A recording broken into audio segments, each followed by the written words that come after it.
right now, over at Disney, of course, we talked about D23. We talked about all the new projects that have been announced. And one of the big ones was, of course, Snow White. Now, of course, I'm a dude. I don't really care a whole lot about Snow White. What I do care about is Disney's continued desire to remake old films and this weird proxy war that seems to be going on with Disney because, of course, Gal Gadot will be playing the evil queen and Rachel Zegler is, of course, playing Snow White. Gal Gadot is a former IDF soldier and Rachel Zegler is very proudly pro-Palestine, and that has turned into a weird argument on the internet, which I find to be absolutely hilarious because globalism fails on every level. Every time.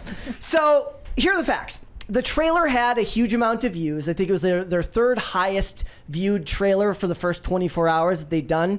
There was also a heavy amount of dislikes on it. Now, I understand that the dislike button has been called into question as to whether it's accurate or not, so I'm going to discount that entirely. If you're curious about what the number was, it was sitting at 481,000 downvotes to 65,000 upvotes. Like I don't know if I buy that. They say stuff like that every time, though, that a video gets a ton of dislikes. Yep. So like, oh, it's a glitch or it's not. Other people have done testing as to how the extension works to figure out whether it's accurate or not. I can't speak to it. I don't know. So I'm not even going to count that against it in the film. What I do know is that there was extensive reshoots in this film that, of course, helped change the look of it entirely. And the media wants this movie desperately to succeed because they want people who are, the average viewer who doesn't like it to be wrong. Right? Well, how did she get this role, Rachel Zegler? I mean, because I've seen the trailer, the singing. She's a good singer, but it's not crazy. She's a good singer. So she was her on-screen presence is not very compelling. She was in the last Hunger Games movie. Yeah, and she was but she was the best part of that film. I disagree. She was her singing was the only thing about that film that I liked, and I hate musicals. Oh, that's why the Hunger Games. Mm-hmm. Yeah, the new one was. It's a prequel. A musical, yeah. Oh God. But no, it's based on a book. The book was already written. So and there was singing in the book. But this is what scares the crap out of me with the new Joker movie. How they're advertising it as a musical. I'm like, why? Why are you reinventing the wheel? You had one of the most successful movies in the last decade, and now you're going to completely flip it on its head. And I'm like, I don't understand that decision. Yeah.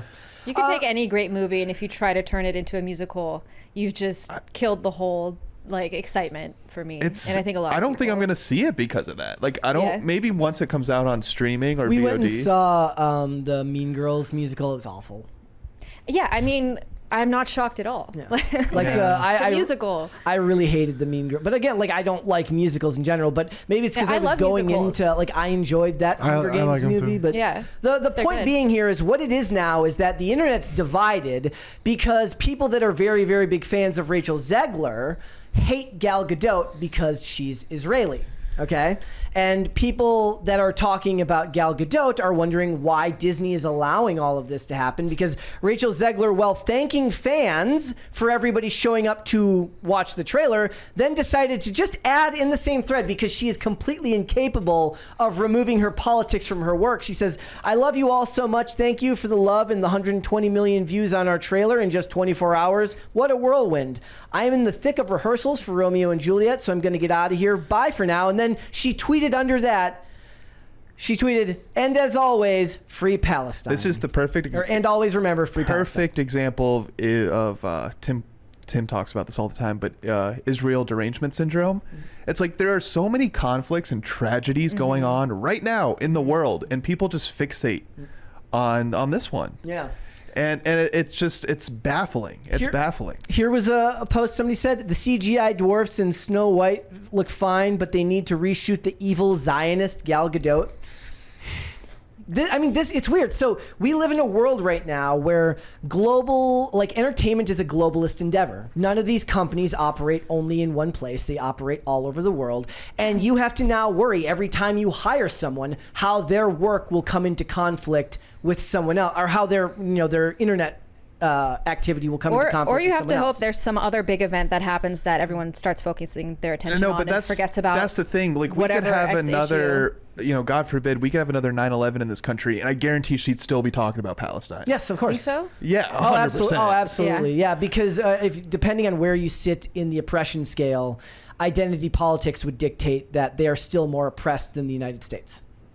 Yeah, and this has become like, I mean, I don't want to get into the weeds on why this, why people like fixate on these issues, but it's obviously filling a void. This is part of her identity in place of something else. It's to be liked. Maybe. At the end of the day, I don't it think is. so. I think for these young people, I think they're actually ideologues. Yeah, Gen Z, like we were taught, like we grew up with the expectation that we need to be activists, like we need to stand up for the little guy. But the problem is there's really not that much, like there's not that many atrocities going on in this country. So people have to fabricate it. They have to fill that void. And for the people on the internet, it's almost worse. Then it's just a form of entertainment. It's just a form of team sport mentality as entertainment. Yeah. I just want to know, you have been held accountable, and other people are saying you're being too hard on her. She was young when she made those initial statements about the evil queen and about not being saved by the king or by the prince. And to be fair, Gal Gadot made her own annoying, stupid comments and all of that as well. She's the one who said that she's not going to be saved by the prince. There was no reason for either of them to make those comments, but Gal Gadot gets more leeway because she's better liked and she's a better name, right? But I want to know, after everyone tells you that it's a bad idea, why now you would still include this? Well, like this is like, imagine, I keep bringing up the Deadpool movie just because it's the newest one, like the latest one I've seen. But imagine if Hugh Jackman and Ryan Reynolds were beefing like this in the lead up to the movie. Yeah. Like, it's insanity. Like, your two main stars of this movie can't stand each other. And to be fair, Gal Gadot doesn't seem to be making any statements of the sort right now. It's just coming from the other side. Well, and it's important to note, Gal, she doesn't need to say anything because she was already, like you said, she's a vet, right? She was Wonder Woman. She's on top of the world. And Rachel still has a good way to climb. She does advocate for Israel plenty, but she's not doing it in tweets connected directly to the movie, okay? The other thing that I saw, which I thought was very, very interesting, so I've mentioned to you guys several times that they're including Sabra in the next Captain America movie, who is an Israeli superhero who was part of the Mossad. There was at one point they were going to change the background of the character and just make it one of the girls from the Black Widow program. Now apparently they are going to include her Israeli heritage. Now there's this weird same type of derangement. According to this person says, "I wish that this movie wasn't Israeli propaganda because Sam deserves a real movie." What they believe on Twitter is that Captain America 4 with Sam Wilson rather than Steve Rogers isn't going to fail because they race swapped Captain America and put in a different actor. They believe that it's actually going to fail because it's Israeli propaganda. Well, the thing is, when you start getting into this like identity politics, especially in entertainment, right, it's very hard for the audience to then relate and connect with that story and that character. It's a reason I didn't really like the Avatar 2 movie. I couldn't relate to weird aliens on a distant planet. Like, they're what am I rooting for? Yeah. And it's like, this is going to happen here. It's hopefully it does well with the kids. I mean, this is a kids movie at the end of the day, right? Yeah. She needs to just, like, I feel like she keeps putting her foot in her mouth. Yeah. And like, this has been an ongoing thing since she came onto the scene. There is a good argument to be made that your job when you're making these movies is to put your personal beliefs aside and focus on getting the best return on investment for the company, right? So I'm not even saying she shouldn't say whatever she wants. I'm saying don't attach it to the same post that you directly connected to the trailer. I just think the issue with this is that as per the script for progressive NPCs go, it's that when called into question, double down. Yeah.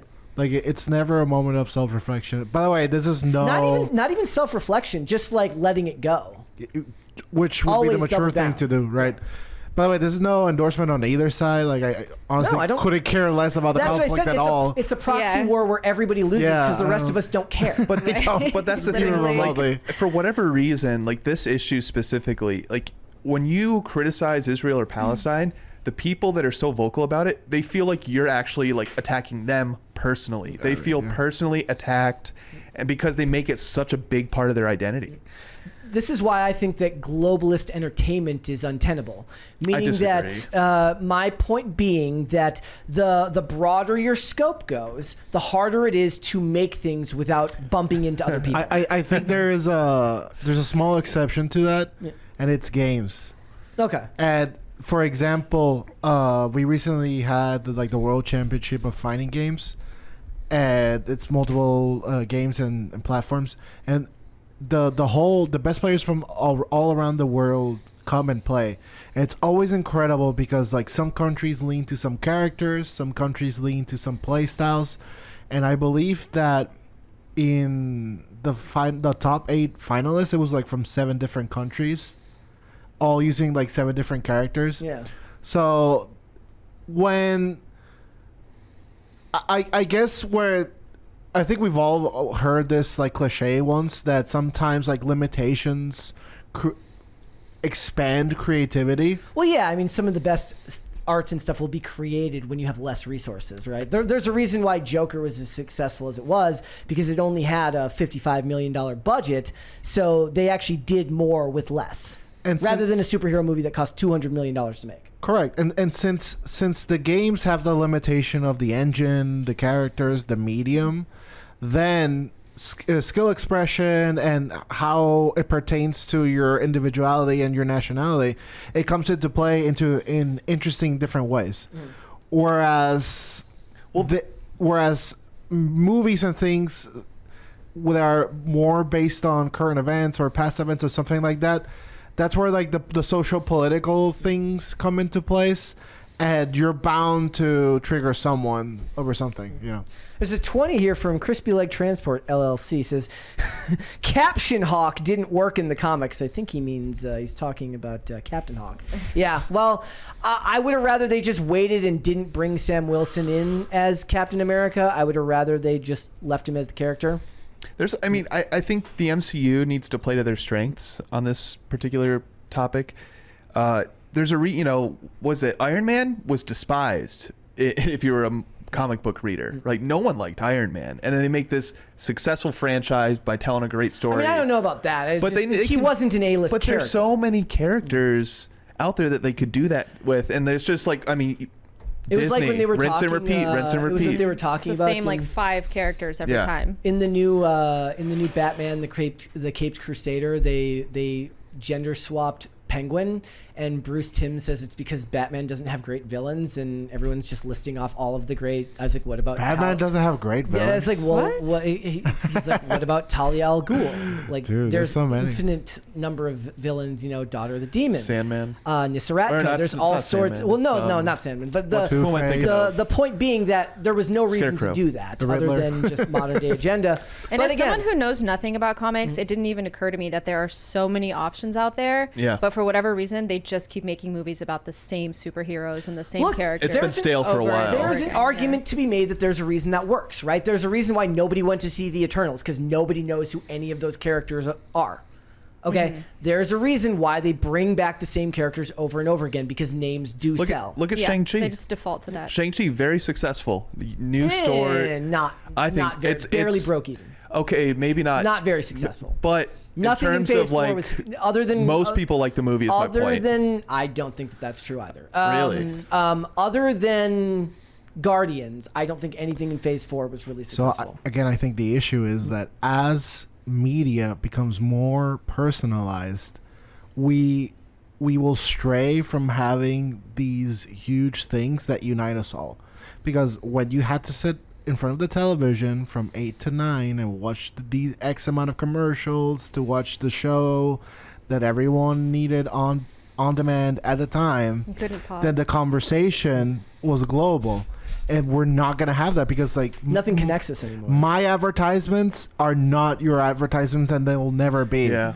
It's like, even when I send memes with people, it's like the ones that I get are different from the ones. Right. Yeah.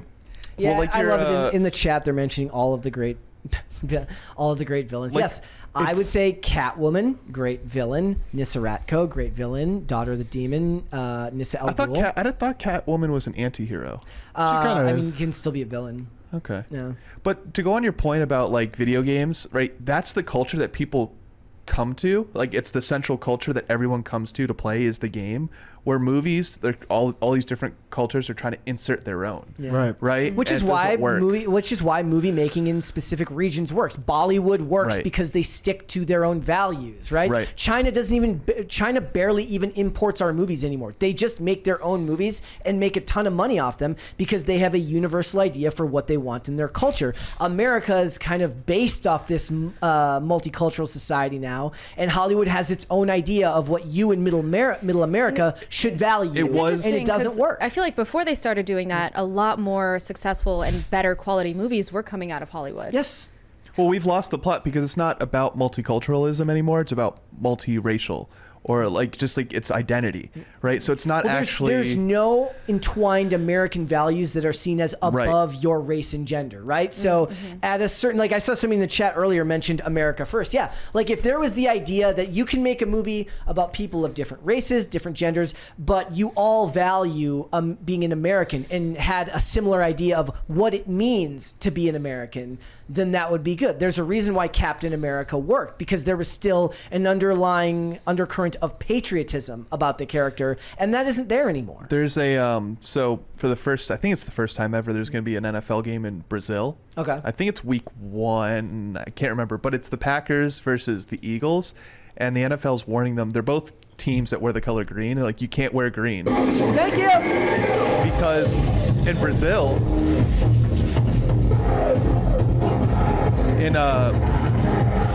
I forgot how long this was. Brett and Mary will just power through it, and I like can't talk through the music. Just gotta dance. In Brazil, Dance it out.